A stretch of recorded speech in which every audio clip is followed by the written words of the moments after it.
India enters into a new phase of turbulent industrial relations. New labor codes implemented. Workers' protests on 26 November. Author, Dr. Gyan Pathak.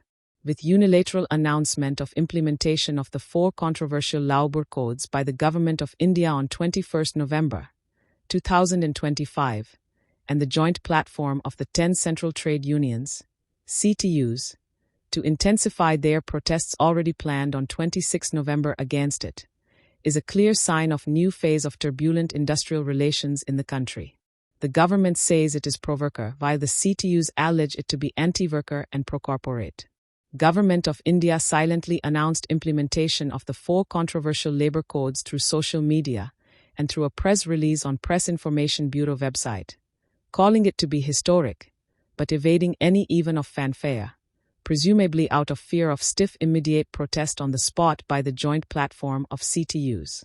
The stealth implementation is just one of the indications of turbulent industrial relations in the country in the coming months, because the government has implemented it unilaterally, violating the principle of tripartism, ignoring central trade unions and apex tripartite body Indian Labour Conference, ILC. Government has not convened any session of the ILC since 2015. The history of the 4 controversial labor codes, the Code on Wages 2019, the Industrial Relations Code 2020, the Code on Social Security 2020, and the Occupational Safety, Health and Working Conditions Code 2020, began with preparation of these without consultation with either CTUs or ILC. PM Narendra Modi-led government had got them passed in the parliament, but because of various reasons their implementation was put on hold. The chief reasons behind them putting on hold were: first, the corona outbreak and lockdown of the economy was started in March 2020 and the industries were not ready to implement them. Secondly, the labor is in concurrent list of the Constitution of India, and hence the states were also required to frame their rules according the codes. And thirdly, there was stiff resistance to the codes by the central trade unions who feared that the implementation of the codes will reduce the workers to economic slavery. Modi government called it the largest labor reform in the country since independence, claiming it aiming to benefit both the workers and ease of doing business, while CTUs called it anti-worker and pro-corporate. While announcing the implementation on social media platform X, Union Minister of Labour and Employment Dr. Mansukh Mandavia wrote, "From today, the new labor codes have been implemented in the country. These reforms are not just ordinary changes, but a major step taken by Prime Minister Narendra Modi for the welfare of the workforce."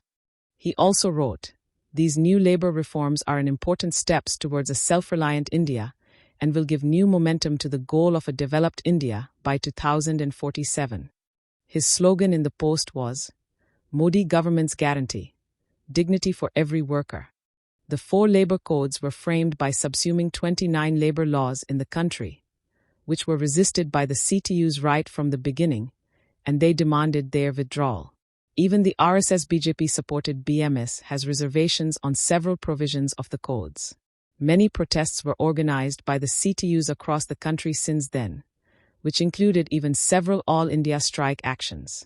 The joint platform of 10 CTUs had organized their latest All India strike on 9 July 2025, which was largest ever strike in the country, and even BMS had not opposed the strike. In the meantime, the union government continued to push for framing of rules by states, and by January 2025, as the Union Minister of Labour and Employment had announced that majority of the states and UTs of the country has framed their rules, and also majority of the provisions of the codes have already been implemented by them. The joint platform of CTUs was already aware of these, and on several occasions on several backdoor implementation of the provisions of the codes were raised, even in the meeting of the International Labour Organization, ILO. Committees of the ILO have also criticized the government for these and also for government's anti-trade union policies, which actually make the workers at receiving end. The CTUs of the country are already organizing 1-month-long protests against the 4 labor that is to culminate on 26 November. As per the earlier scheduled protests plan, the workers will be demonstrating in front of deputy commissioners or district magistrates across the country.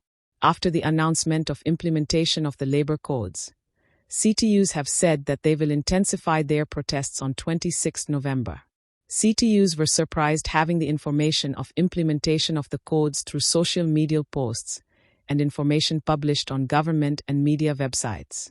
Their joint platform has expressed strong condemnation against the blatantly unilateral implementation of anti-worker, pro-employer labor coded, terming them a deceptive fraud committed against the working people of the nation. In a joint statement, the CTUs, INTUC, ATUC, HMS, CTU, EUTUC, TUC, SEVI, ICTU, LPF and UTUC said, in spite of the stiff resistance, the union government, dizzy with the victory in Bihar elections, has felt super empowered to make effective the 4 labor codes from today as per the media reports and tweets by the Ministry of Labor and Employment. The joint platform of CTUs, while denouncing the move of the government as most undemocratic, most regressive anti-worker and pro-employer, reiterated in strongest terms that the lethal assault on the working people will be confronted with the fiercest and most united resistance in history. They said in their statement, the CTUs in one voice termed the codes as genocidal attack on the lives and livelihoods of workers seeking to impose virtual slavery and snatching away every right and entitlements of the workers. The codes, if implemented, will extinguish the hopes, faith and aspirations of the entire generation to come.